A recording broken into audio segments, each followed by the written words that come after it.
time this will be. Okay, we are live. And we've arrived all giggling because we're talking about what a doozy of a live show this is going to be. Yes. Yeah, so we'll let everyone trickle in here, but welcome. This is the second part of our double feature Sunday. We just a couple hours ago did our Classies live show. So if you would like to see a little wrap up of everything we read last year in 2022 and hear all our silly superlatives about the books and our ratings for them, go to Taylor's channel and check that out because it was very fun. But here, we're going to be talking about Orlando by Virginia Woolf with our 3 matching editions. Cuties. Yes. I love when we do that. We did that for Heidi. We've done that a couple times.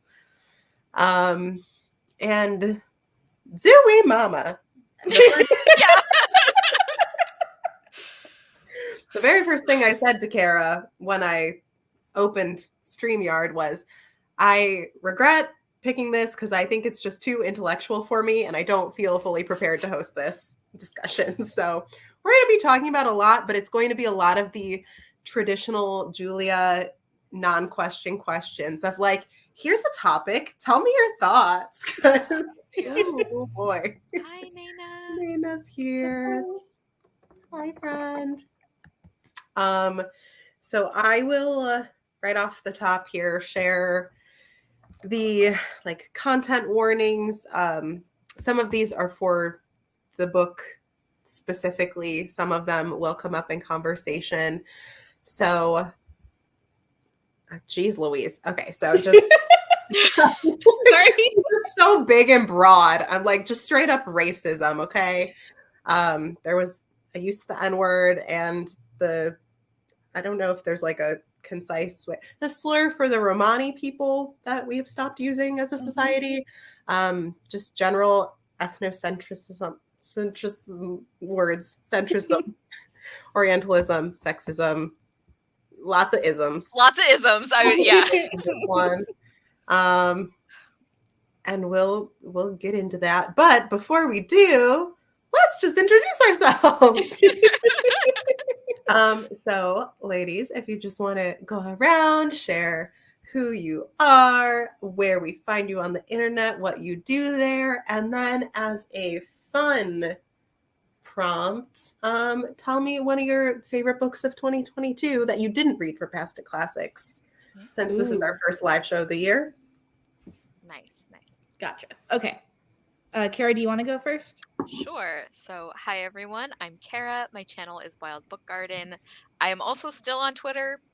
Who knows for how long? And I'm also on Instagram now.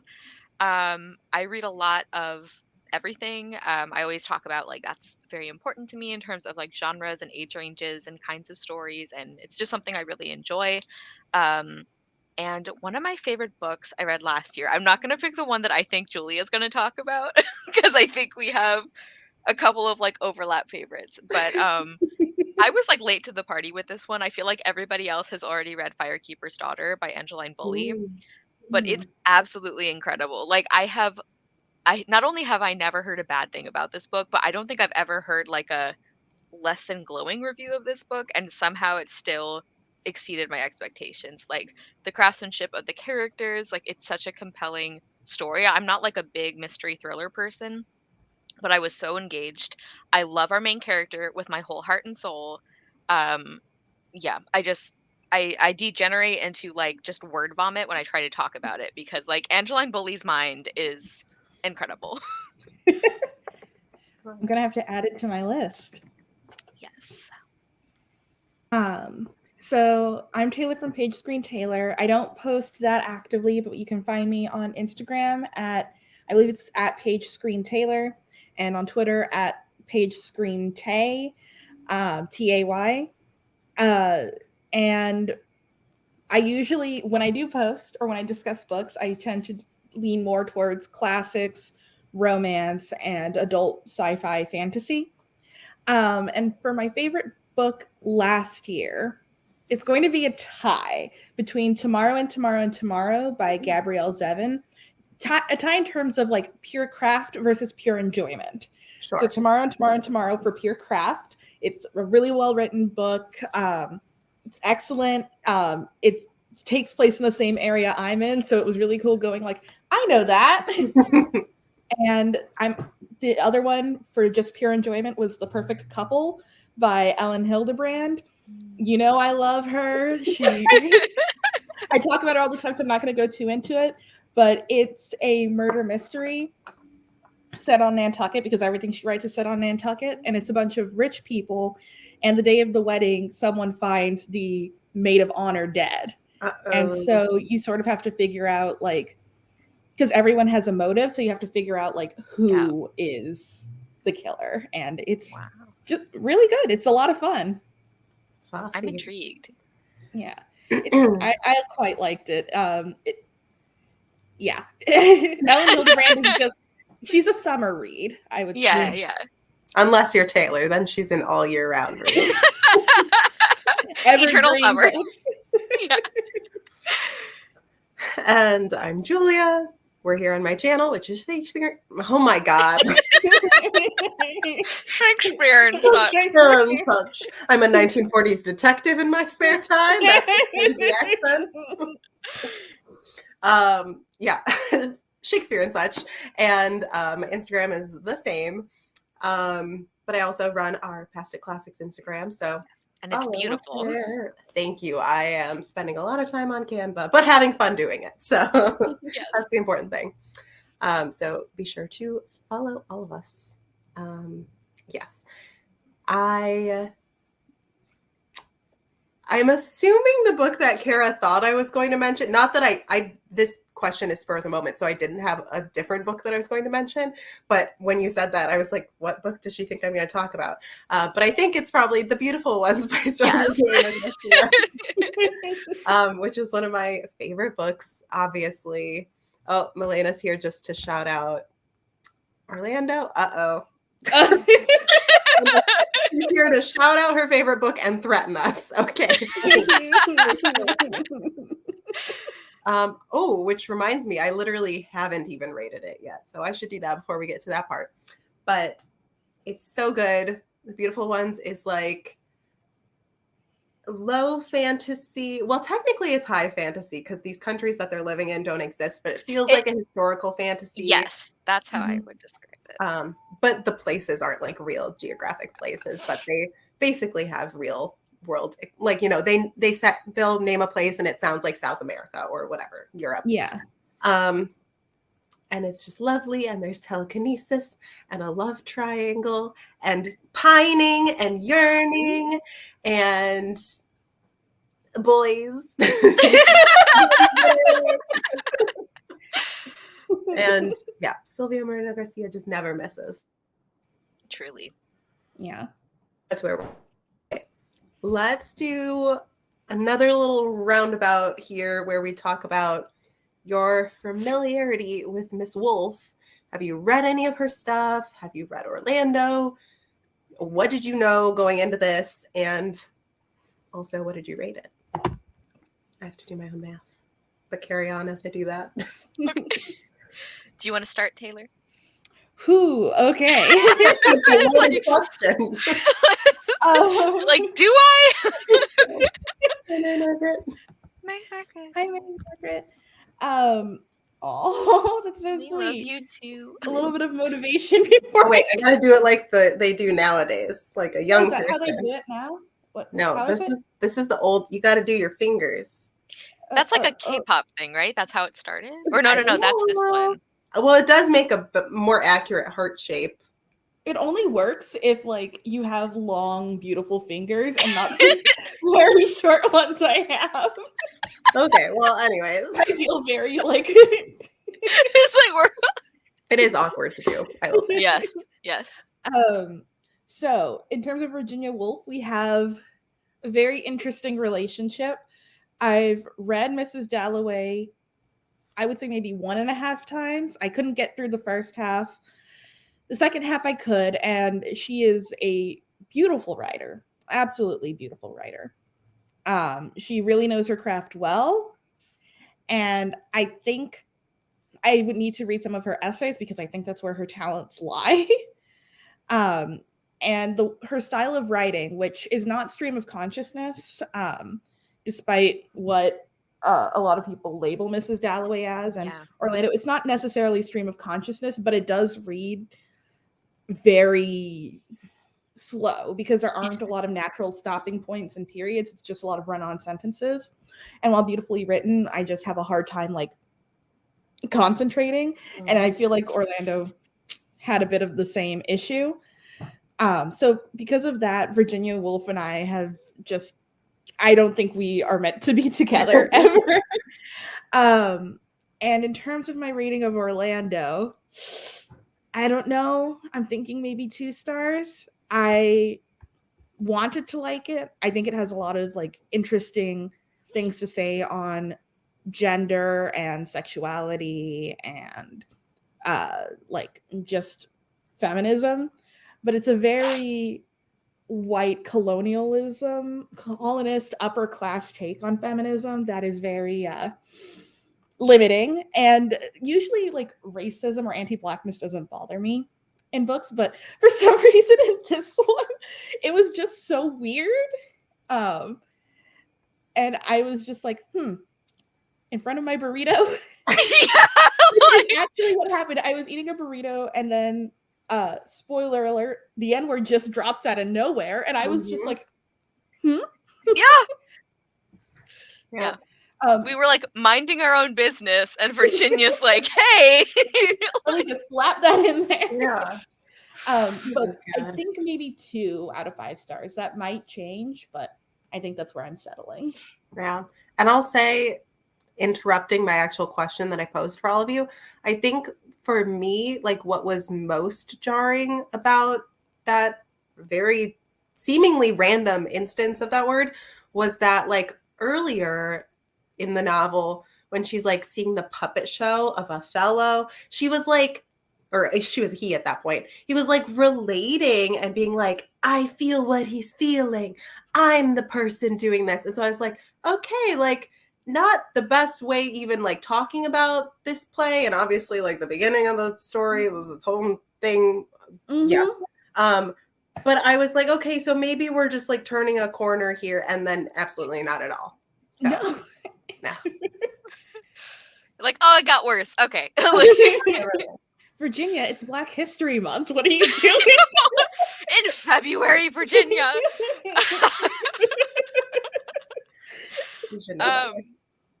Okay, Kara. Yeah, so I have never read any of Virginia Woolf's fiction. I did read an essay or like an excerpt from an essay in a class that I actually really enjoyed. So I mean, I have a tiny sample size, but I agree with Taylor. I think that her style works really, really well in essays. And I really enjoyed that. But that being said, this is probably one of the books for our club that I've been most nervous for, because I was like dreading reading her fiction writing because I had also heard that it was stream of consciousness and very elaborate and really long, and it just sounded exhausting. So I was like very worried, and I think having rock bottom expectations helped me because I was actually shocked at how much I enjoyed her writing. Like I agree that it was very beautiful in a lot of places, very funny. Like I did not expect the humor and like the narrator addressing the reader. I think she did that really well. I actually have quite a few quotes from this because I also think she says some really interesting things about gender.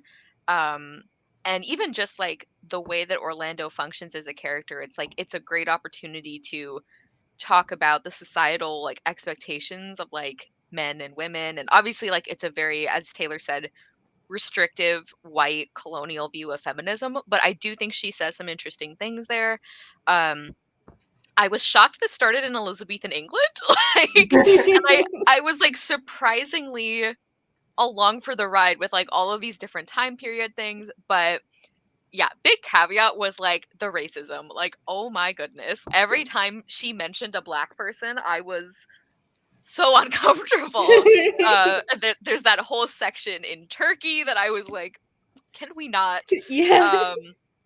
So that was a big obviously like negative of this book for me. And then the other thing is I feel like I was mostly really enjoying like the plot and the story. I think Orlando was an interesting character. Again, I loved the writing, but the last part of the book really lost me because it got so vague. And I feel like there was a lot of like that metaphorical and like thematic discussion, but I feel like in the earlier part of the book it was a lot clearer and it made more sense, and like I don't know, I was just getting it. And then there's that last chunk where I'm like, what is happening? Like, what is this just like a monologue? Like, what is what is going on? So, yeah, those are kind of the two big things that really like negatively affected my opinions. Um, but overall, I liked it more than I thought. I think I'm around like a 3.5 or like a 3.75. I am one of those obnoxious people who uses quarter stars, so I apologize. But yeah, like 3.5 or 3.75. I think like I enjoyed it a lot more than I thought, but like it could have been even better. Like, yeah. Yeah. I love you saying like I'm an obnoxious person who uses quarter stars. I'm like you're just getting whatever decimal I end up with. So deal with it. I'm the annoying person. Yes, this was my first time reading Virginia Woolf. I have long been interested in reading her. Particularly, I am really wanting to read her letters to Vita Sackville West, like their letters that are compiled. And I am actually reading A Room of One's Own this month, unrelated to this, but actually for Melena's little, what's called feminism she wrote is what the little readathon is. So not a readathon, it's like a read along. But anyways, but this was my first, and it was a weird time. I definitely I agree that there's like goodness. There are good things to her writing, like really pretty turns of phrases or like a very relatable but beautiful way of describing something. But the long, long, long sentences and the long, long, long chapters, my brain is not cut out for that. So I did a lot better once I switched to the audiobook instead of like physically seeing how long all of those things were. And I do think this story, like as a vehicle for discussions, is very interesting. But I think it's one that like I said, is just like kind of over my head in some places. Like I wish I had like a college professor who was like chatting about this book with me, and then I'd be like, oh, okay, cool. So overall, my rating is 2.6 stars. Wanted to love it. I don't think I fully got it. Taylor, are you frozen? You look frozen, my dear. Oh, maybe you're not anymore. There we go. Taylor. Oh, you're back. Okay, great. Let me quickly. Oh, are you okay? I think I'm good now. Okay. We just saw the message. Okay. Let me quickly catch up here. Kira preferred A Room of One's Own. Yeah, exactly. And then same for Mary Margaret agreeing about the audiobooks. I think like again, like I was so scared that by comparison I was like, oh, okay. And I think it helped that like the margins in this copy are huge. So it felt like I read it quickly, even though like the chapters, like I had to think of them as sections. I can't think of this as like one chapter is 50 pages or I would cry. But I'm someone who doesn't like to stop in the middle of a paragraph or anything. Like I need a physical break to indicate where I stopped reading. And so if you're reading like, you know, a whole page, no paragraph break, no paragraph break, no paragraph break, and then finally 4 pages later is a paragraph break, like that to me, I was like, this is taking 100 years. Like, yeah. I think also like I was really worried it was gonna be like postmodernism hard to read. And instead it was like Victorian hard to read. And I'm like, oh, I can handle the Victorians. Like I was worried it was gonna be really like weird stream of consciousness. And there were definitely some parts that just went off the rails. Like that last section I was talking about, I'm like, Virginia, like, this should have been an essay. Like, what? Like, why are you putting this in your novel? But yeah, so I think it's also just personal taste. Like, I would rather read like a Victorian.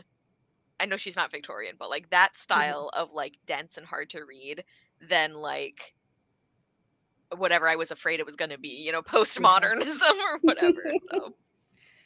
So my computer was frozen. Can I ask again what ratings you guys gave the book? 2.6. 2.6. I think I'm at like a 3.5 around there, 3.75. Oh no, I'm gonna get harshest critic again. I don't know. Like our list for the rest of the year is going to be an interesting one. So yeah. Yeah, we'll definitely see. Okay, normally I know we will have like a character section. I feel like this book is a little difficult to have a character section because really it's just like Orlando, right? Yeah. Yeah. But even though we're going to talk about like some specific themes and things and plot points within Orlando's life, do you want to share any like thoughts you had about Orlando? I'm just going to say, what do you thought about them as a character? I didn't know until literally being done reading the book that she based Orlando on Vita Sackville West. I was not aware, so I was like, interesting having that to color my knowledge. But yeah, what are your thoughts on our titular character here? As a man, Orlando is kind of an asshole. And once Orlando became a woman, she was much more likable. Yeah, funny how that works. Which I thought was like really interesting. Yeah, I don't know, like they were a very compelling character. Like even when they were being kind of a piece of shit at the beginning, they were like a very interesting person to follow. I love that this novel has two like absolutely like wild things happen that are like the central point of the book, which is that Orlando changes sex and gender like spontaneously, and also that apparently Orlando's immortal, maybe a little bit, and like literally nobody cares. Like people will notice, they're like, well, you're a lady now, so you can't inherit your own house. But like nobody, I just think that's like so funny, and I actually kind of like it because like that wasn't the point of the book, you know. So Virginia Woolf is just like, don't worry about it. Like we're gonna talk about gender instead. So don't worry about how it happens. But yeah, I know that was not an suspension answer. of disbelief within the novel. Everyone's just Yeah, like, yeah. Okay. Yeah, like anybody that she met, they were like, "Oh, hi, Lady Orlando." It's like people that she had known when she was a man. It was just very interesting. Like, Yeah. That's not an answer to your question. I'm sorry, Julie. That's okay, because guess what? It wasn't a question either. So for me, I liked Orlando in the first like couple pages as sort of, well, other than slicing at a black corpse's head, which is a great intro to our character. But like other than that, like the fact that he's like clumsy, a little bit on the more innocent side, and then he goes to court and he becomes like an asshole, like you said, Kara. And then yeah, once Orlando sort of like becomes a woman and changes sex and gender, like they become much more likable. And I do agree that I like the sort of nonchalance with which a lot of people take a lot of different like seemingly like fantastical things, like, oh, Orlando's been living for hundreds of years. Okay, Orlando doesn't seem too bothered by it. Or like Orlando wakes up one day and they're like a different sex and gender and like they've transformed and they're just like, huh, okay. And like just continue to go on with their life, which is like honestly really charming to me. And I do like stories like that where like just weird things happen and everyone's just like, yeah, it's okay. Yeah, okay. So I do think Orlando the character was probably the better part of the book and what I enjoyed for the most part. Yeah, I don't think I have much else to say, and that also wasn't much of an answer. No, I like what you guys are saying. Don't apologize. I had a lot of sympathy for her, like after the like changed incident, because she's like looking around, she's like, wow, there's a lot of things I can't do now. Like that sucks. Like, and I just think like obviously that was one of the reasons for Virginia Woolf writing the story, but I feel like that also made Orlando a very like sympathetic character, because um she's like, yeah, suddenly people are like talking to me like I'm stupid, and it's like, yeah, sucks. Like, so I just Mhm. think there was some like built-in like sympathy or empathy, after that part of the book. But I also thought it was hysterical with like the love interest, I guess, where she's like, what a sexy name, Marmaduke. And I'm like, I was like, That also got me. I was like, I think I was walking like right after our live show and listening to the audiobook, and the name Marmaduke popped up, and my brain was just like the dog. Yeah. and like she brought it up multiple times, like what a sexy and attractive name it was, and I'm like, okay, like To each their own. Mhm. yeah, Yeah, Taylor, I do kind of agree with you in the sense that because like the plot itself is so kind of like meandering and just like interesting, but it's weird in that it's like mundane day-to-day things, but Orlando's life is so weird that it's not mundane at all. But it's like a very character focused in that way because we have no choice but to just like hear everything Orlando thinks about everything. And oh, here's why I love poetry, and here's the poem that I'm working on, and oh, why did my girlfriend leave me, and then just like every thought. And I did like that aspect of it being more character focused. I looking at a typo in my notes. Cool.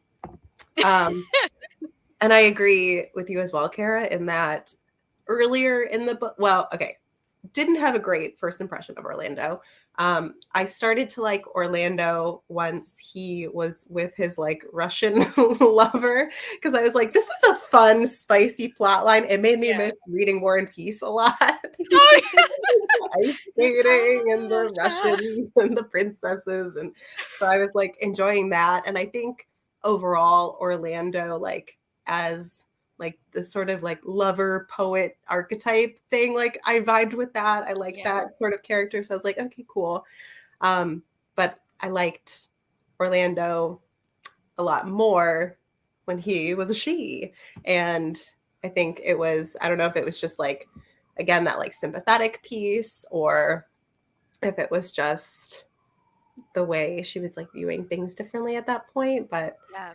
She um, felt like kinder, and I wonder if like that was because now she was in a less powerful position, so she had more sympathy for people who weren't as well. Like I feel like there's even a couple moments where she sort of reflects on I don't know, on like her changing ethics almost. I don't know. I feel like there were a couple of parts where she like thinks about that a little bit, cuz yeah, it felt like she was actually um like a more thoughtful person afterwards. Like she kind of had to pay attention to that more because she's like, well, suddenly I'm somebody now who is kind mhm, of at the mercy of other people in some ways. So, very true.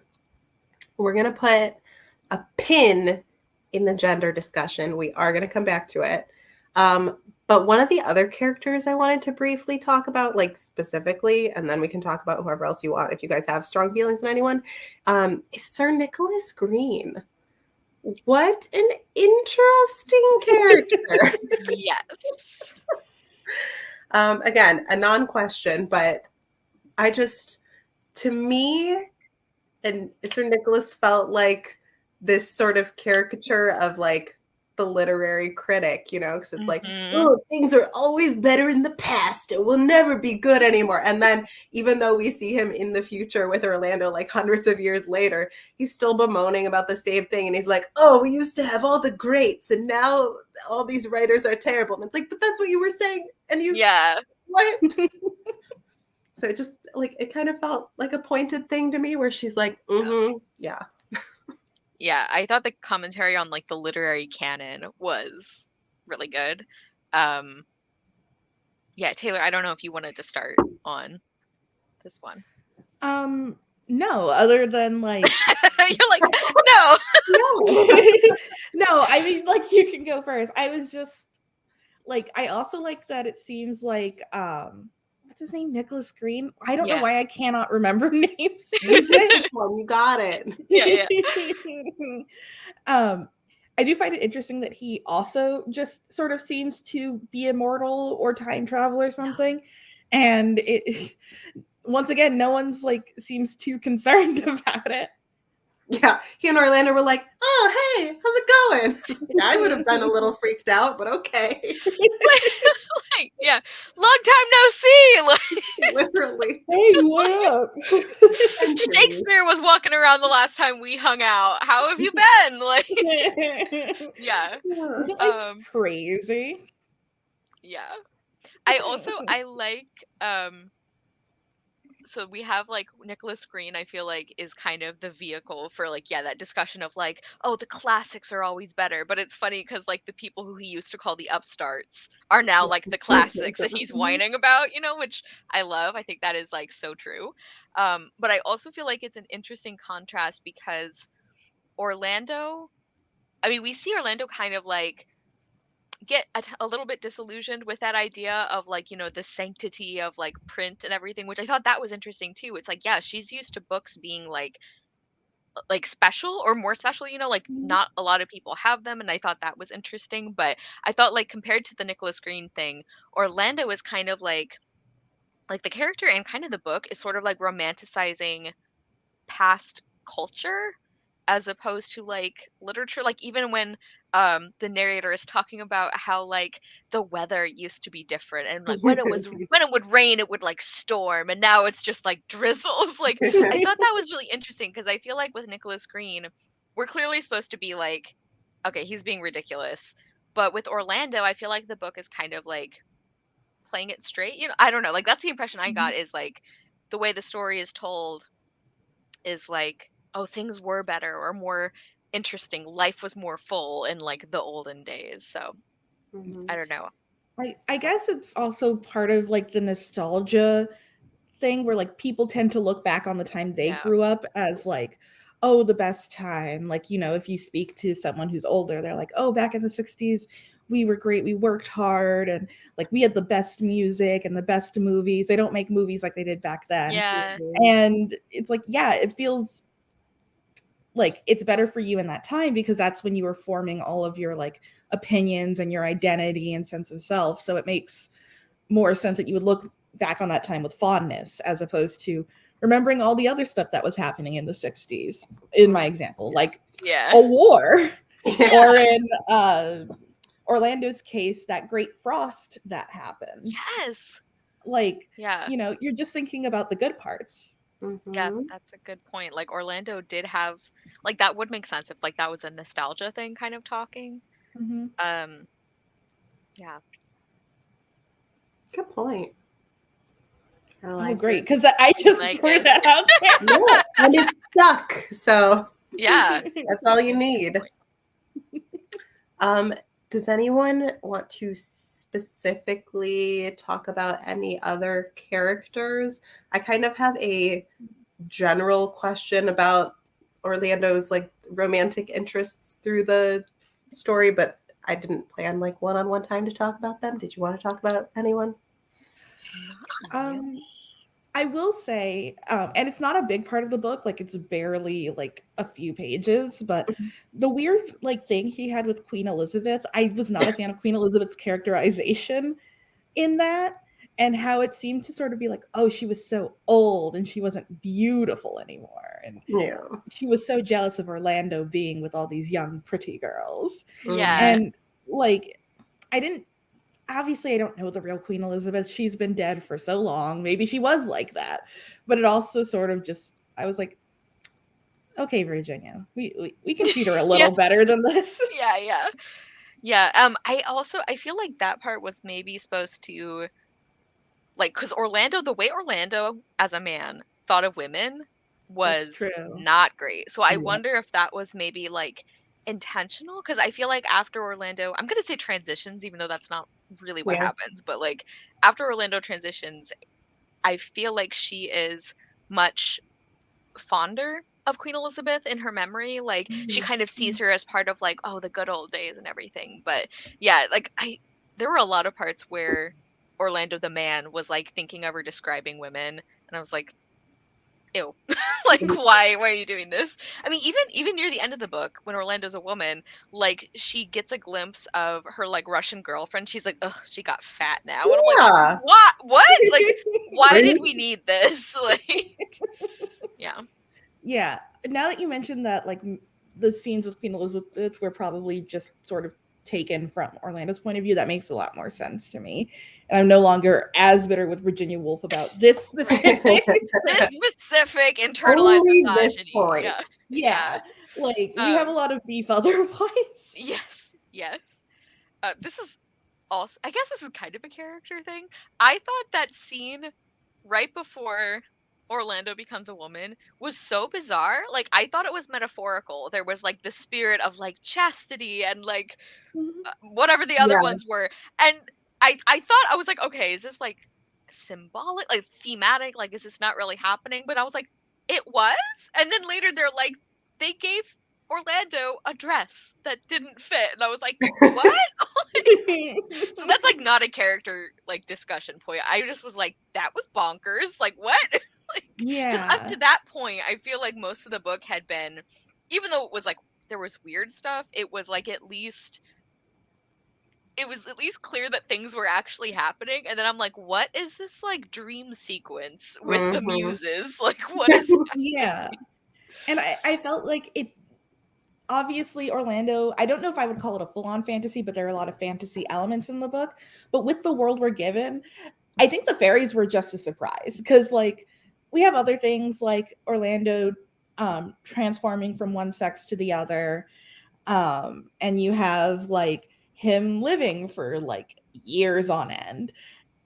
But for some reason fairies is out of like the realm of possibility. Yeah. But like I don't know, the rest of the book seems not grounded in reality but more rooted in reality than definitely that scene with the fairies. Right. Well, I feel like that's exactly it, is where like, you know, living lifetimes and transforming physically, like those are things that just feel like kind of speculative, a little bit like fantastical. But then when you go into like spirits or like, you know, some kind of creature that is like non-human existing in the world, it's like, okay, wait, what kind of story am I in? Like, is this a fairy tale? Where are we? Yeah. So that was definitely different. Yeah. What order do I want to ask these two? Okay, I guess I'll do this one because it is kind of related to the characters, like I was saying. So I'm very intrigued. Well, actually, no, that's not true. I was going to say once Orlando becomes a woman, but actually it starts with the Russian, was she princess? Yeah. All of Orlando's like love interests are very interestingly like ambiguous in their gender. And I thought that was interesting. So like when he said that like all this Russian clothing on that he's unfamiliar with, and he's like, is that a boy? Is that a woman? I don't know. They're pretty cute though. Like, don't really care. And then found out she's a woman, who's like, okay, great, cool. But then likewise, we have the Duchess, who's actually a duke in yeah. We've got Marmaduke, who they're just at one point like, you're a woman, you're a man, and it's like, are you? What? Like, everyone is just really interesting. Who else? I'm like forgetting someone too. Yeah, I forgot about that. The part with like Marmaduke, like the like it refers to them a couple times as like proving it, and I'm like, in the living room, like, okay. That was like another thing. I was surprised. It was like very vaguely written about. I was surprised at the number of sexy times in this book. Like, oh yeah, I guess it makes sense because Virginia Woolf is like yeah. a more modern writer than the like story is like set in. I also found it really funny when they got to the Victorian era and the way they were talking about like the spirit of the age and like all of that, and how Orlando is like, okay, fine, I'll like marry a man to appease everybody. Yeah. And then she does, and she's like, well, this is boring. I'm gonna write anyway. Oh, so good. Oh no, I think Taylor's frozen again. Taylor, no. Oh, maybe you're back. Oh, you're Okay, back. you're back. Every time I just go, Okay, no! I was literally just writing a message like, my computer froze. We're good. We got you. Thoughts on those various love interests, Taylor?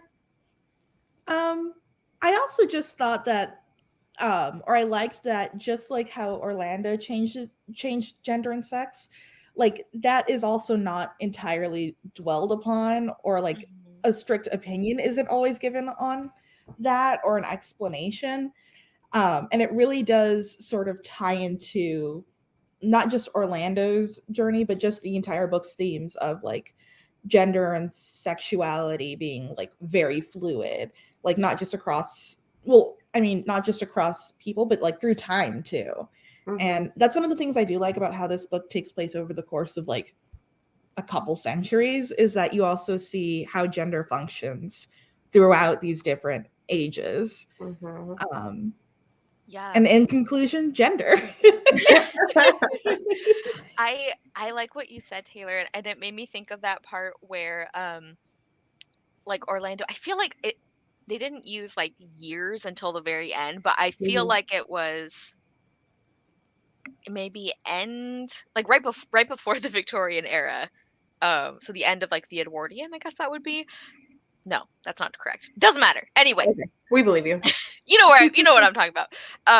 I thought it was so interesting that like Orlando, like she was kind of going out on adventures, you know. She's like, sometimes I wear pants, sometimes I wear a dress, like, Mm-hmm. and then she was kind of like, once they got into the Victorian spirit of the age, she was like, well, I can't do that anymore. Like people don't like that. People don't let you do that. And she was thinking about how like, you know, back in ye old Elizabethan England, it's like boys would run around in skirts and like pixie hairs. And I thought that was interesting because that's something that I feel like people are talking a lot about now. They're like, oh, these newfangled gender things. And it's like, actually, no, the like really, really strict gender and sex is like a very new thing in human society. So I just thought that was interesting. It's like, oh, Virginia Woolf kind of knew that, you know, like was talking Yeah. about that. Stop creeping into my next question. I'm kidding. Yeah, but I agree with what you guys are saying. I'll just generally say that. And oh, I thought it was interesting too. So like with Orlando, it made sense in having like that switch in gender, that we would see that character having male and female partners in relationships. But the fact that we were also seeing side characters who were not hetero, because like the Duke, when he was disguised as the Duchess, was in love with Orlando as a man, so dressed up as a woman and was like, hello, here I am. And Orlando was like, I'm so horny, I need to leave, bye. And then like he came back and both were like, I'm a woman now. Oh, I've been a man this whole time. Like, just very interesting. Yeah. Very interesting. I don't even know if it's like conversation points, but just it's very intriguing, very bisexual of Virginia to do that. Let's just Yeah. very high of her. Well, and I can definitely see why this was like such a big book for like gender studies, you know, Yeah. like because Yeah. and I think like considering when it was written, it's like surprisingly, I don't want to say like thorough exactly, but Pause. Let me just say what I have written next. Do you think Woolf's view of gender was progressive for her time? And how would you compare her views of gender to today's beliefs? Carry on, Kara. I love that. Yeah, like we were discussing, I think that in some ways she was very ahead of her time because like we were talking about with like the old views of gender, and actually the old views are much more fluid. So I think that was really interesting because that's something that we're still talking about now.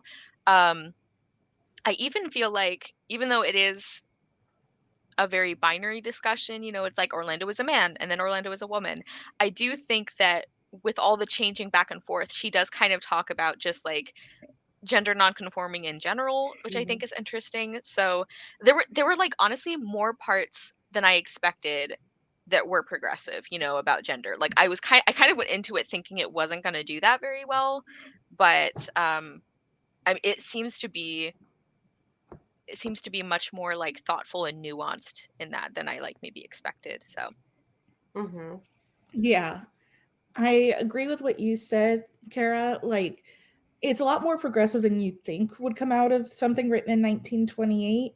mhm. The idea that gender is fluid, that our expectations of gender have changed throughout the years, and what was okay one century before is not going to be considered okay in another century's standards. I think that's really interesting. The idea that sexuality itself is also fluid, and that, like, you know, LGBT plus people exist, even though she doesn't say it quite Yeah. outright, is a big thing. So I do think it's very progressive in that way, and of course, it is regressive in how it treats people of color, particularly.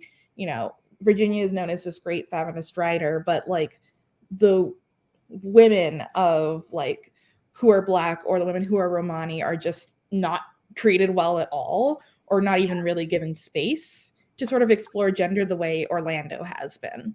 And which obviously Orlando is a main character, but even the Duke slash Duchess, like, they don't get that opportunity the way the other white characters do. Mm-hmm. Mhm. And I think if it were written today, we'd probably hopefully go into that a bit more, and how gender and sexuality play like across different cultures as well. Yeah, she's Yes. definitely not writing about gender in an intersectional way. Um, Yeah. like you were saying at the beginning too, Taylor, it's a very like white colonialist kind of feminism. So Yeah. even though there are some parts of that that I think she did a lot better at than we Mhm. expected, um, yeah, she's definitely not not considering other perspectives or experiences. And just like anytime non-white characters were involved, it was like very orientalist and very othering. And Yeah. I'm sure that's another one of Julia's questions that like, oh Yeah. boy. I So remember there was one line about a black woman where Orlando described her, said something like, "Black women are very seductive." yes, And I was like, I specifically remember that one. I'm like, come again? Like Mhm.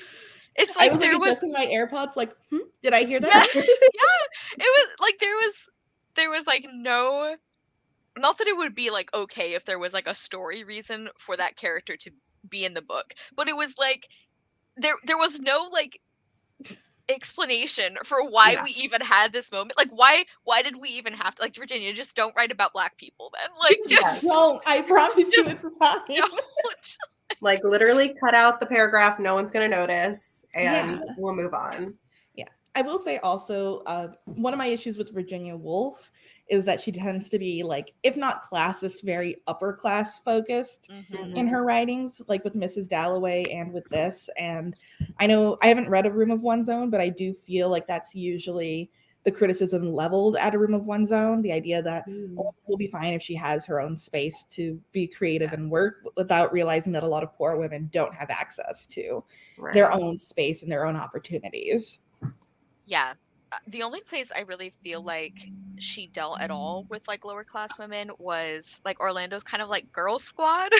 um which I really like where she gets like picked up by a prostitute, and she's like the woman, I think Nell, is like undressing, and then Orlando's like, actually I'm a woman, and Nell's like, oh thank god. Like I didn't want, and then they all become friends, which I thought was great. Like that was one of the only parts where I feel like she did kind of like get Yeah. into other classes. But yeah, like definitely a very like privileged kind of feminism. And also something I thought was weird, like, so Orlando was like incredibly obscenely rich, and Mhm. then spends a bunch of money on like redoing the house, but is still very rich. And then like we hear about these law cases that like tie up her fortune and that like waste a lot of it, and then it's like, oh, she basically has no money now. And I'm like, well, she never acts like it. Like the rest of the book she's still like going everywhere, like fine. Like it's almost like Virginia Woolf like forgot that she made her Yeah. poor because she just like didn't care. Like She's like, I don't know how to write her being poor, so she's just not. I don't know what to Yeah, say. yeah. She's She's like, and poor then and it's she only a lost all her slight money, but I'm inconvenience. gonna write as if she didn't. What was that? Oh, I was just going to say being poor is only a slight inconvenience. Yeah, it really was like, It's a okay, banana. Virginia. What could it cost? $5? Julia, I hope you're taking notes for our memes, our meme roundup for this one. Yeah, this is a surprisingly easy memeable one. For sure. Right? Yeah. Can Yeah. one just be a picture of the Marmaduke cartoon? Or Yeah. would that be copyright? No, I'm not making any money off it. I can put Marmaduke in there. But you'd have to do like hearts around it. Yeah. Ooh. Kier's latest message. Ooh, let's see. Oh. Okay, well, excuse me as I put that essay on my TBR. That sounds I Yeah. know, aren't we amazing. all? Yeah, I will say I've felt like the way she viewed gender, like it kept going back and forth for me in that I would be like, wow, this is shockingly modern of you. And then I'd be like, this feels actually really like simplified and kind of reductive. And I Yeah. don't know if this is what I wanted. Because it was very interesting to me when that is my word of the live show is interesting. Oh my God. When Orlando just wakes up as a woman and Taylor, like you said, like totally unfazed, just like looks in the mirror and is like, all right, I'm ready to take a bath, like zero. And so that was like really cool that Orlando just like continued to like at first like act the same, live the same life. It's just like my body's different, but I'm not different. So I was like, that's really interesting. But then I felt like, oh my God, again. But then as the book went on, I felt like there were times when she was saying, like, actually, like, she does identify as a woman now and, like, doesn't really fully connect to her former life as a man. And I was just like, I don't quite know what to make of this, Yeah. but it is intriguing. Yes, yeah. It's also interesting because like I had also heard that like even though this is considered one of the first in the English language at least one of the first big like trans characters, Mhm. I knew that like that's not exactly what's happening, Right. you know? Mhm. And I think that was interesting as well. And like I'm not an Own Voices reviewer for this at all. Um but like I thought that was I keep saying interesting too, Julia, because like in a way it's sort of like the opposite of like most trans people's experience because like Mm. Orlando's like sex changes and then immediately her sense of gender changes. Mm, And which not that you have to have like gender affirming surgery to be like actually trans, but you know what I mean? It's like Yeah. the like societal perception of her gender changed and then she changed to match it, which is kind of like the opposite. But then there are some parts where yeah, like you were saying, Julia, it's like some parts seemed like very progressive though. Like there's one of the sections that I had seen quoted in a book, like actually discussing like gender and like the history of like gender norms and everything. That passage right when the change happens, where the narrator is talking about like how Orlando like was like their self never changed and just the way that was talked about felt very modern. It's like yeah, because it's not like oh suddenly you're like this gender or this woman. It's like you've always been that way and now you are like reflecting that. You know, I don't know if that made any sense, but like I just feel like that discussion part was really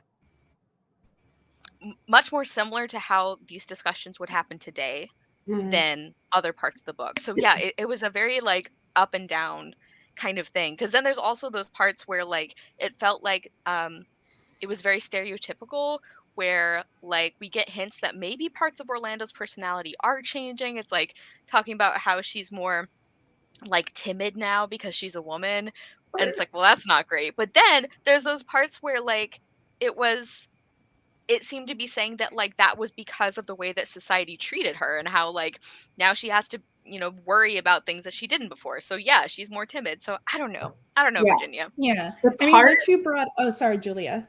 this is really quick. The part when she's like on the boat and she's like, oh, what a thrill it would be to throw myself overboard and be saved. And I was like, what are you talking about? Right? And like right after that, where she's like that sailor almost falls off because she like crosses her legs, but then there's like commentary on that because she's like, that's ridiculous. Was I really a man? Ew. And it's like that was something that like she was talking about, like your responsibility to be a functioning human. It's like not a woman's fault for showing her ankles, which I'm like all over the place. But Taylor, what were you gonna say? I was just going to say, when you mentioned earlier that Orlando's sex changed and then eventually like their perception of their gender changed, but to conform with like how other people saw them. So like especially when Orlando is on the ship, like in that scene where she crosses her leg and just the slightest flash of an ankle almost causes a man to die. Yeah. That's what happens. But her also realizing like, oh, people treat me differently, or they have this expectation of me, and that sort of pressure to conform to that is also what shapes her perception of her own gender, which also goes into the whole like gender as a performance, or gender like sort of dictated by what society wants to see or how society treats you. Ooh. Which I thought was very interesting and very ahead of its time. Good segue. Ooh. Because I was going to mention also, I really was, don't say interested. Fascinated? I was very fascinated with, although the parts where she was not in England were yikes for a variety of reasons, it was very compelling to see how Orlando's like perception of herself and presentation changed when she returned to England. Because like when she was living with the Romani people, she was like in the Turkish dress, wearing pants, and she's like, just doing my old thing. This is usual me. Wow, I love nature. Those mountains sure are pretty, you guys. And then like the moment she had to put a dress on, she was like, this is different. Yeah. I also thought that was interesting. And once again, a very missed opportunity from Virginia Woolf to sort of go into like how gender is also very different amongst different like races and groups of people. And also from there go into like how colonialism has changed other people's sense of gender. Yeah. You guys have the questions in your head already. I don't need to list them. You already know what I'm asking about. We are just so in sync, you guys. Yeah. All of us. Well, I mean, this book does a really good job of laying out the themes and motifs. So it naturally, like, these are the things you want to talk about. So yeah. Anything to add to that topic while we're okay, lovely. Let me talk about this really quick. Orlando, the book, written as a biography. Why? What? An interesting choice, and I'm curious why you think Virginia Woolf chose to make it as if it was a biography, what that choice sort of is supposed to do for the reader, because I honestly don't have any deep thoughts about it, so I'm curious if either of you do. I actually enjoyed that. Like, I feel like it gave some like fun opportunities for the like breaking the fourth wall thing. And like I love the part where she's like, if this were a regular biography, I would tell you every single day going through there. That's boring. We're not gonna do that. So pretend I did. Okay, next interesting thing. Like I love that. Also I wish more writers did stuff like that. So yeah, I thought it was like a fun take, and I wonder if maybe Virginia Woolf did that. One of the reasons was because she knew this was going to be primarily like a character study and like a concept book. And so she's like, well, I'm just going to write it as if this is a biography all about Orlando. And then I have an excuse to basically just talk about Orlando the whole time. Like that would be kind of my guess, but I don't know. It's very fair. I also like the idea of the biographer being a character within their own book, like not having an actual place, but sort of recounting Orlando's stories and adding their own commentary and their own interpretations of it. And like you said, Kara, like just going, this is boring, we're going to skip over it. But also like, I don't know, it always makes me think about like how biographers choose to put important information in something and how they go like, well, this doesn't interest me, so we're not going to include it. But it also allows for Virginia Woolf to sort of input her own commentary without making it an essay necessarily. Yeah. Very true. Yeah, because then we can get that sort of omniscient narrator giving commentary on the things that are going on in Orlando's life when they might not always view the scenario the same way as Orlando is in the story. So very true. And I guess it's kind of funny too, Kara, that earlier you described it as being difficult to read kind of like in a Victorian sense. And that's such like a Victorian convention of being like, Yes. I'm going to tell you this story of somebody else's life. Here we go. Yeah. Yeah, I think subconsciously I was connecting that because I'm like, this makes me think of Wuthering Heights, where there's like Yeah. 2 frame narratives, like, and Yes. yeah, that is a Victorian novel. So Yeah. Look at that. I forgot about the weird framing narrative of Wuthering Heights. that's Oh my because it God. doesn't matter. Like, I mean, I liked it surprisingly because it gave us a break from like all of the drama and tragedy, but it's like such a weird choice. Like, yeah, not to get too much into Wuthering Heights, but it always cracks me up thinking about like Mr. Whoever, like this tenant who's like, "Hey, what's the deal with that family over there?" And Nellie Dean is like, "Oh boy!" Like, I've been waiting for this one. she whips out like her giant like novel length diary. She's like, "Here we go." I appreciate the commitment to the tea, though. Yeah. Nellie It's like Dean a would have been Webster's like, dictionary. she would have been thriving in the age of reality TV. Like, oh my gosh. Truly. She is the talking head interviews that we all need. She's like, That being Oh my I can't God, believe like you would say that. a reality, like, a reality TV version of Wuthering Heights would be amazing. it would be Oh my God. like Lizzie you'd Bennett have Diary like, style, but it's Wuthering Heights. yes, and like you have all the fights of like the contestants, and then Nellie Dean has her little interview segment. She's like, "That's not what happened." Like, Or someone walking in on Heathcliff, like unburying Catherine's body and hugging it. Like, so I walk in and I see Heathcliff holding the corpse of his dead girlfriend. That man needs to get out more. or like oh my God, all the like relationship drama would be so good. And then she's like, and then I told Kathy Jr. that Linton was a little bitch. Like, Of course, she didn't listen to me. She never does. yeah, it's fine. It's none of my business. And then she like, she's the only one who ever gives interviews. She's like, it's fine. Yeah. I don't care. And it's like, Oh man. That's so good. And I We do gotta love this visual of Nellie Dean. Let me tell you, I got stories about this family. She has like an a entire whole blanket. Yeah. She's got a pile of like 7 sweaters next to her, and he's like, "Oh, there's more," and she's like, "Oh yeah, buckle up." Yeah. And Kier supports this, so we need to produce this. We need to make this happen. Yes. Oh my gosh. That would be art.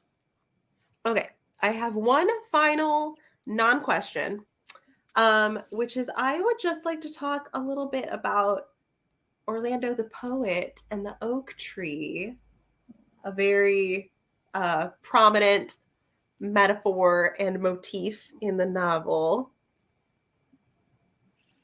Go ahead. Talk about it. I thought it was funny that the main takeaway for Orlando and like how the poem gets so successful is like less is more.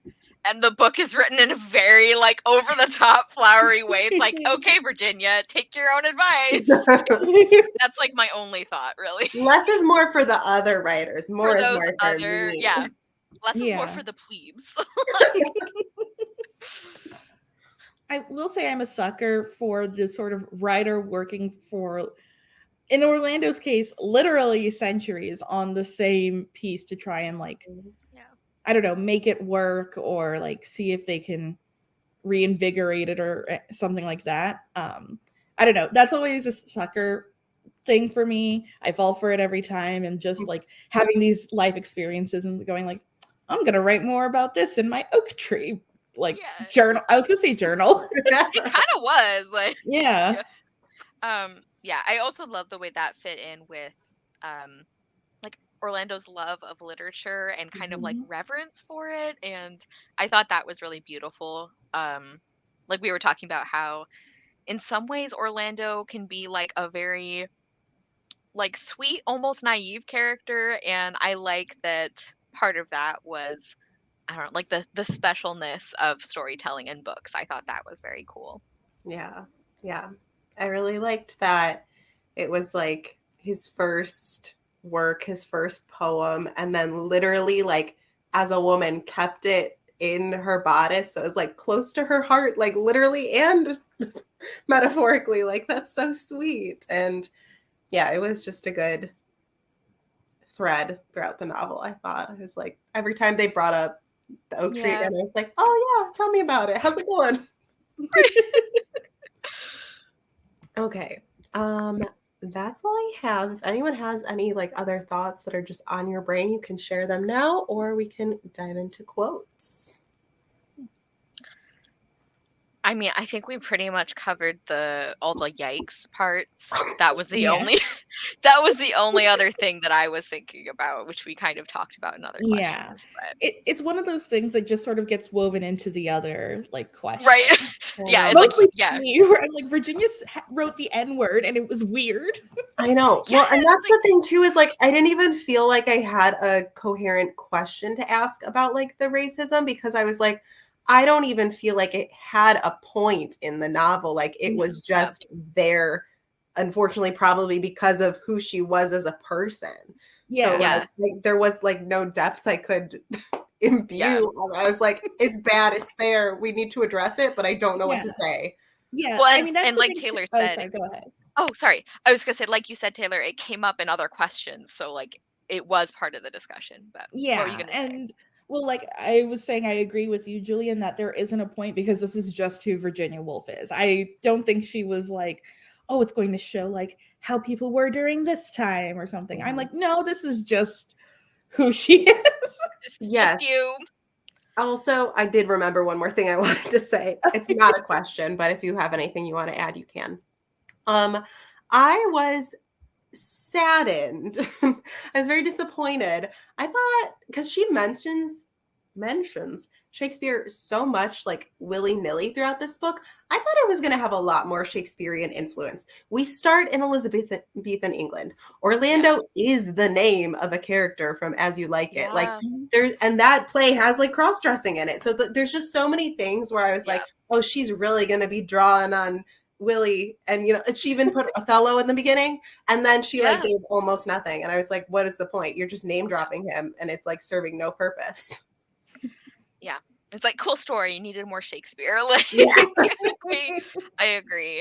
Um Yeah. Well, Also something else with the oh gosh. Oh, interesting. Not surprising, but ew. ugh. Now Um I'm thinking of someone like I guess they had cameras back then. I don't know why I think the 1920s were so old. I was like, I'm I think imagining that's why someone like Nana knows this. Is 'cause they had cameras back then. yeah, I was gonna say like I can imagine someone like drawing a picture of Virginia Woolf at a blackface party and then like circulating it to cancel her. Oh my yeah. god. Yeah. Um, Another thing that I also, sorry, was somebody gonna, no, go for it. um with the whole section in Turkey that just could have been cut out of the book and everything would have been much better.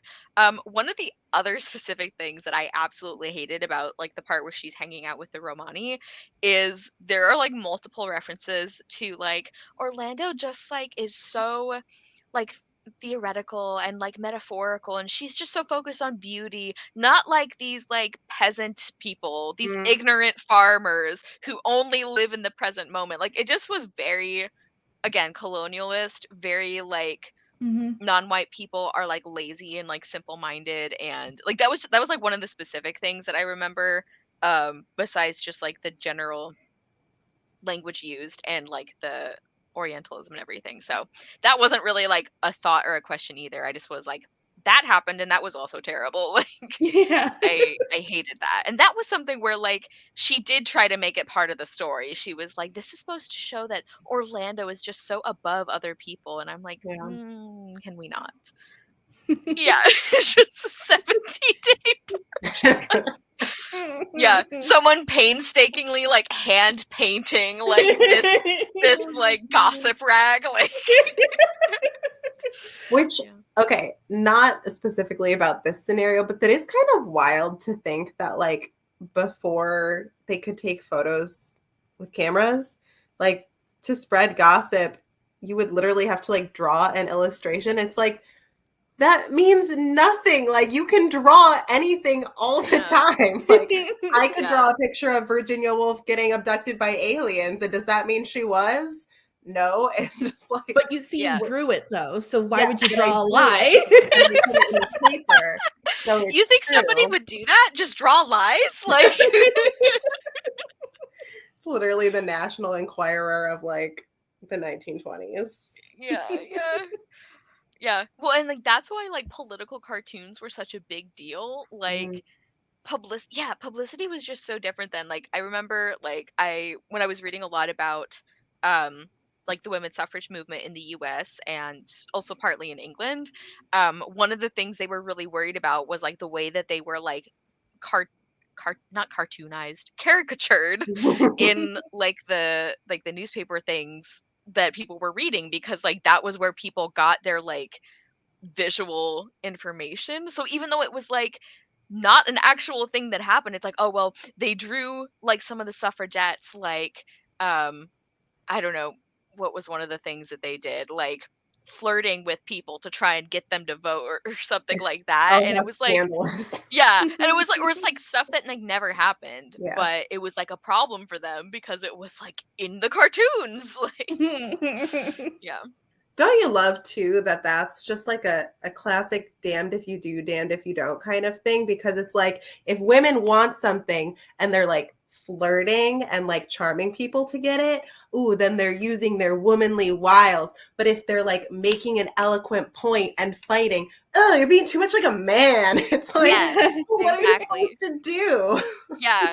Like one of the things I always think about with like how important like context is, like historical context for things like that, is because like I can't remember what her name was now, but there was one of the women who was like a southern like high class lady, and she hosted a lot of like the suffrage events that like were in the south, and she was beautiful and young and wealthy, and she had like her adorable children with her and everything, and that was a big deal. Like she was a huge like PR win for them, because one of the primary arguments is like, if you let women vote, they're going to turn into ugly man-hating women who never want to have babies. And like she was like, look, that's not true, look at how charming and like beautiful and conventional I am. So Mhm. yeah, I agree. It's like it's so stupid that they had to people when people have to like play into that to get something done. So that was a tangent, I'm sorry. No, We're it good. was interesting. All right. Quotes, quotes, quotes. Yes. One of the I things I hate about using an audiobook is that I never remember quotes. I know. I'm lucky that I like switched. Oh, just like Orlando, I transitioned halfway through the novel from Yeah. physical book to audiobook. And so I took a couple down while I was reading physically, and then a couple that like stood out as I was listening. I was like, go, find the page, save it right now. Yeah. One of my favorites, is so relatable to me. No passion is stronger in the breast of man than the desire to make others believe as he believes. Nothing so cuts at the root of his happiness and fills him with rage as the sense that another rates low what he, oh, I have typos in here, what he prices high. It's like, Yep. that's so real. Yeah. That's a good one. Um Also, I had several like when we were talking about like the good old days were better, and even though like I think Virginia Woolf is also kind of romanticizing things, there were some parts where I'm like, you have a point. Um For it has to be remembered that crime and poverty had none of the attraction for the Elizabethans that they have for us. They had none of our modern shame of book learning, none of our belief that to be born the son of a butcher is a blessing, and to be unable to read a virtue. No fancy that what we call life and reality are somehow connected with ignorance and brutality, nor indeed any equivalent for these two words at all. Like, I just thought that was interesting because I do feel like there's this tendency to think, like, to romanticize certain kinds of like struggle or poverty or yeah, just like the idea that like realness means like unhappiness, but also like not really understanding what that kind of unhappiness would be like. Good quote. I'm trying to remember where my bookmarks are for my audiobook. I bookmarked one quote Let's the hear it. audiobook, and I don't know how to retrieve it. Oh boy. Yeah. Nope. Girl. Okay. I hate Audible. I just need everyone to know. Okay, I found it. So it's, oh my god. Okay, it's chapter, you know what? Never mind. I'm on Goodreads now. And it's still going. Okay. Let's see. For it would seem her case proved it that we write not with the fingers but with the whole person. The nerve which controls the pen winds itself about every fiber of our being, threads the heart, pierces the liver. Yeah. I like that one. I have one that relates back to what we were talking about in the classies when we were talking about the cottage. This is the very first quote I saved. Orlando naturally loved solitary places, vast views, and to feel himself forever and ever and ever alone. Like, that's how I feel every weekend. I'm like, Yeah. blissfully alone. Yeah. Orlando living Oh my that God. cottagecore dream. Do you guys remember? Sorry, I don't know why me going alone. Remember the episode of SpongeBob? It's like a really old episode of SpongeBob where Squidward is like just trying to get away from SpongeBob, which is every episode of SpongeBob. But eventually he ends up in like a white void and he's like alone and he like loves it and it echoes forever. And then he's like, actually, I'm going insane. I need to get out of here. That's just, anyways, that's the visual. I'm gonna put that's one of the memes. That's one of the memes. In the void with Orlando's face. I'm really excited for these meme roundups, Julia. I hope you bring them back. Please. This one for sure. This one is from like when the narrator is talking about like why did Orlando change sex and gender? I don't know. And it's just kind of the narrator's just kind of like thought experimenting it. It says, "Are we so made that we have to take death in small doses daily, or we could not go on with the business of living?" And I thought like that's a really like beautifully written, profound, thoughtful quote, but it also made me think of that like internet meme that was like sleep is like microdosing death. So yeah, that was Microdosing death. Microdosing death, yeah. They're not wrong. There's also the part after Orlando becomes a woman. Just the whole like chapter 4 when she's saying like praise God that I'm a woman and sort of like thinking about all of the like differences between sex and gender. This is I think right after she almost kills a man with her ankles. Maybe. Yeah. Ignorant and poor as we are compared with the other sex, she thought, continuing the sentence which she had left unfinished the other day. Armored with every weapon as they are, while they debar us even from a knowledge of the alphabet. And from these opening words, it is plain that something had happened during the night to give her a push towards the female sex. For she was speaking more as a woman speaks than as a man, yet with a sort of content after all. Still they fall from the masthead. And then it just cuts off. Yeah. She falls asleep. or just that she's like thinking it out and then she's like, but that's so ridiculous. Like, yeah. This one I thought was funny. For once the disease of reading has laid hold upon the system, it weakens it so that it falls an easy prey to that other scourge which dwells in the ink pot and festers in the quill. The wretch takes to writing. Me when I start Monday morning at work. Yeah. You writing self-insert fanfic though. Yeah. Sorry, I have like a lot more quotes for this one than some of them. I I like liked that. that part where he's like looking back at his house and thinking how like cozy it looks, and like better was it to go unknown and leave behind you an arch, a potting shed, a wall where peaches ripen, than to burn like a meteor and like etc. Mhm. Um, let's see. Yeah, I do think a lot of the most beautiful quotes just came from like Orlando's introspection about things and just like that's such a writer thing too, is like the way like in Taylor's quote where she would just like cut herself off. She's like, actually, why would I say it that way? And just like move on. Like the one I didn't write this one down, but she said something about like the bride and bedfellow. But why say bride and bedfellow? Like they're one and the same. Just say what Yeah, you mean. It's like yeah, it's a later to I like that. overanalyze. Yeah.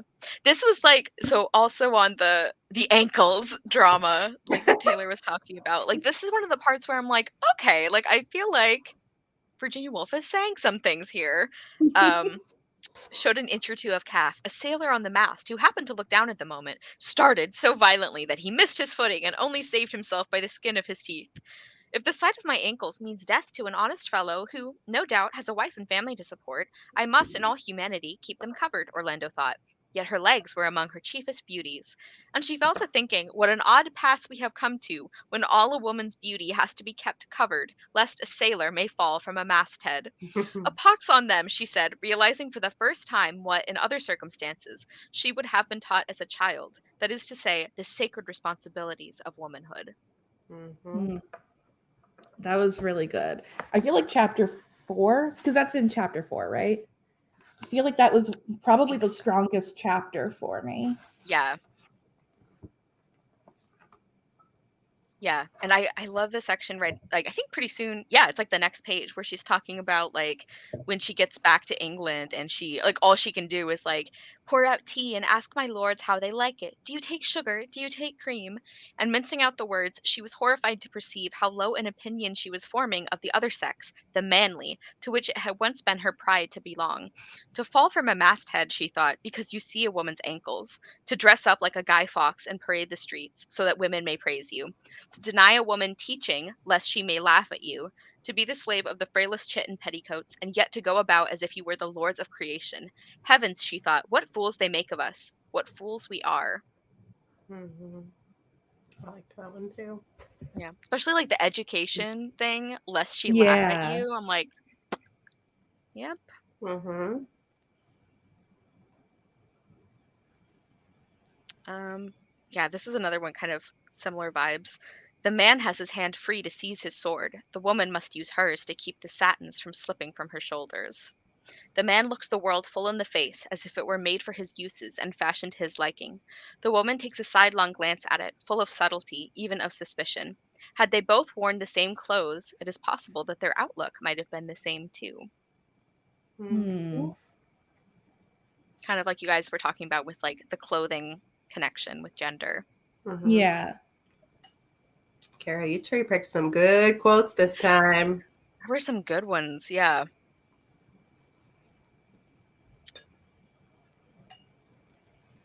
Oh, I just got a notification that, well, actually, hold on. There's a package on my step. Keep sharing quotes. I'm going to go get it. Okay, cool. It's relevant, I promise. Okay. I think I only have a couple more. Do you have more, Taylor? No, go for it. Okay. I'll probably just maybe I'll wait until Julia comes back because I feel like she will have thoughts on this one as well. So Ooh. if you want to like get any others ready. Actually, you know what I should use this time for? Looking at the other quotes I'm going to share and figuring out which part of the page I wanted. Like, because that's what always happens with me. Let's One see. of the things I like too is that Orlando realizing that as a woman, she can cry more freely than she could as a Yes. man. That was something that I thought was really interesting. That I line liked where that. she's like, "Oh, it's becoming of me to cry now," and so she just Yeah. does. I was like, Yeah, I loved that. I thought that whole they're basically like salons, you know? She's like the intellectual elite and how like you mhm. can't actually be witty because it ruins everything. I thought that was funny, but then there were also a couple of like I think really interesting lines that she just like throws in. Like they're talking about how like distinguished everybody in the room is. And every man, it was said, had been a prime minister, and every woman, it was whispered, had been the mistress of a king. Like I just think it's fascinating to like compare those two. It's like the highest that a man can achieve, and then like the highest that a woman could achieve. Mhm. Yeah. Yeah. Let's see.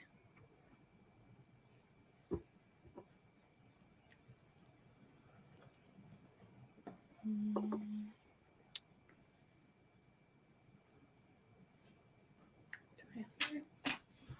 I don't even know where I left my phone. Oh, Oh, okay. Here's the one. Sorry, I really have a lot of quotes for this No, one. you're I'm good. impressed. I'm making up for all those live shows where I was like, no quotes, only vibes. Like, a woman knows very well that though a wit sends her his poems, praises her judgment, solicits her criticism, and drinks her tea, this by no means signifies that he respects her opinions, admires her understanding, or will refuse, though the rapier is denied him, to run her through the body with his pen. Mm. Mhm.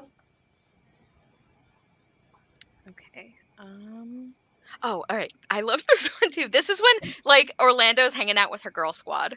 Which honestly I really like that. I wanted more scenes with them. Like Mhm. Nell and the girls just hanging out. The Um girlies. and I love how like this part of the book it's like talking how women talk to each other when they're alone and then like a man comes in and then he leaves and then they keep talking about like stuff that matters. um Women have no desires, says this gentleman coming into Nell's parlor, only affectations. Without desires, she has served him and he's gone. Their conversation cannot be of the slightest interest to anyone. It is well known, said Mr. S.W., that when they lack the stimulus of the other sex, women can find nothing to say to each other. When they are alone, they do not talk, they scratch. And since they cannot talk together, and scratching cannot continue without interruption, and it is well known, Mr. T.R. has proved it, that women are incapable of any feeling of affection for their own sex, and hold each other in the greatest aversion, what can we suppose that women do when they seek out each other's society?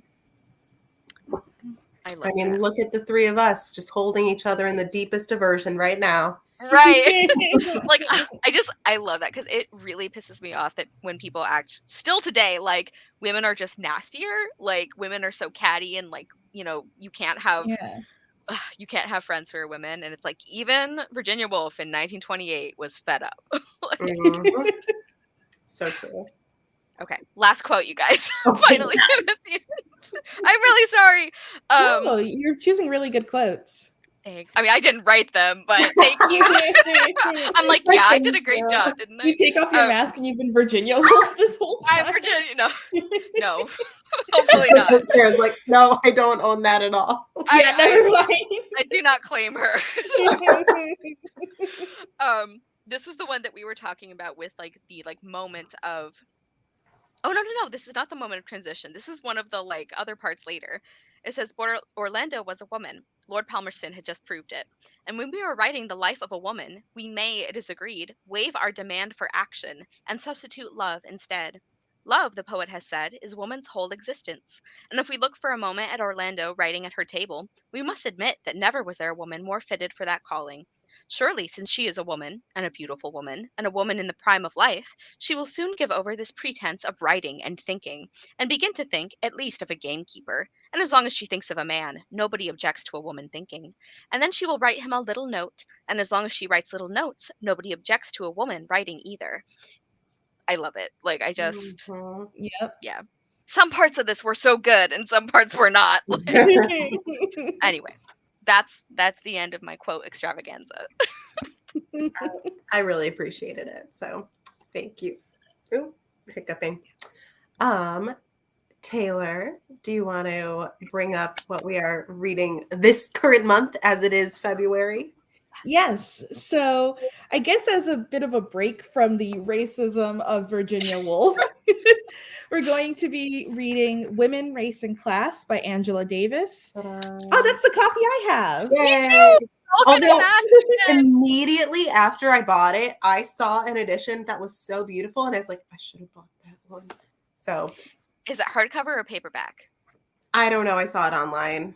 Okay. Follow up. Let us know, Julia. Maybe we'll all get the pretty one too. I was going to say, because if I like it, I'm just Yes. going to buy a different copy. I might start it today, actually. I'm really excited for that one. Excellent choice, Taylor. I'm really looking forward to that. It'll be on my channel either at the very end of February or the first weekend of March. We've got to coordinate on that. But just keep an eye out on our Instagram. New year, new me.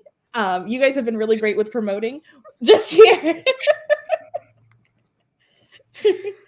And then the reason I ran away was because the Pale Lady got delivered. Yes! Oh, that's the edition I have because I think it's like the only one. Like, yeah, I was like, it's the only one I can find, so I'm getting it. Yeah. Do we want to like any little teasers about like our upcoming books? I know that we did the official announcement, but like for example, the Pale Lady I think is going to be really fun because it's a vampire story, which we're reading in October, which is great.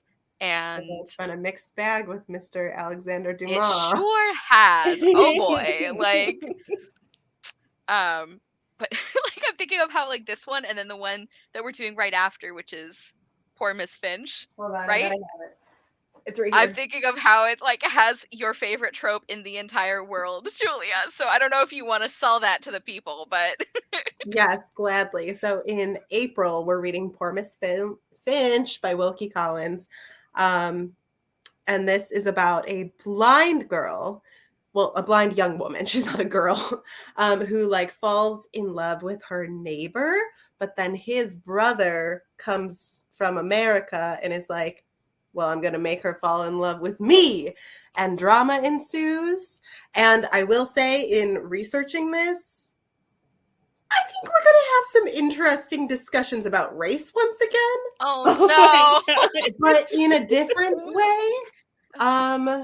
So without spoiling it, there is just like a health thing that alters the appearance of one of the brothers. Interesting.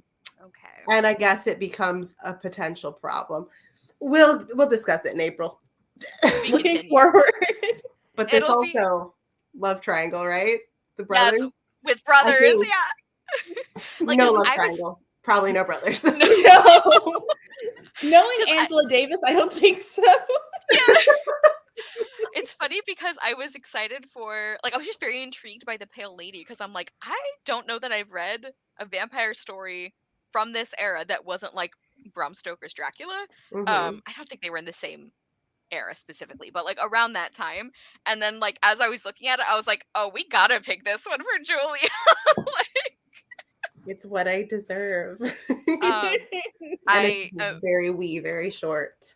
Yes, it's a really short one. We have a couple of nice short stories, but then I make up for it in September because Dr. Thorne is a beast. But really, but at least like I feel like if it's like our other Anthony Trollope book, which was an interesting one, highs and lows again, but it was very like quick and engaging to read, even though it was a chunker. So I loved reading Can You Forgive Her? Yeah, I'm excited to read another Anthony Trollope. I was going to say, it doesn't look that bad. And then I open it and see the typeface is like minuscule. Yeah. And then also, it's like technically the third novel in the Barchester series, but like they're very separated. So I don't think, like, you definitely don't need to read those. I might try and read the other two just because I was planning to read them anyway. But it's not like required or anything to join the discussion. But also I'm like very excited to read Women, Race, and Class anyway, but also it's going to be very nice to be like, no racism in this one. Love it. What if the book like throws us for a loop? Oh my gosh, I hope not. I don't think it would. I don't think it will either. It would be ironically hilarious. So. Yeah. So I was going to say, to be fair, I'm sure the book does discuss racism. Right, just in right. a That very is different Yes, way. but not active racism by the author. Like, Yeah. So, yeah, it's going to Yeah. be quite a year. it I'm is. so Taylor, do excited. you want to plug any of yours specifically? Ooh, that's a good point. So we have Women, Race, and Class, A Room with a View in May, which I am really excited for. I've had my copy of it for like 6-7 years, and I've never touched it.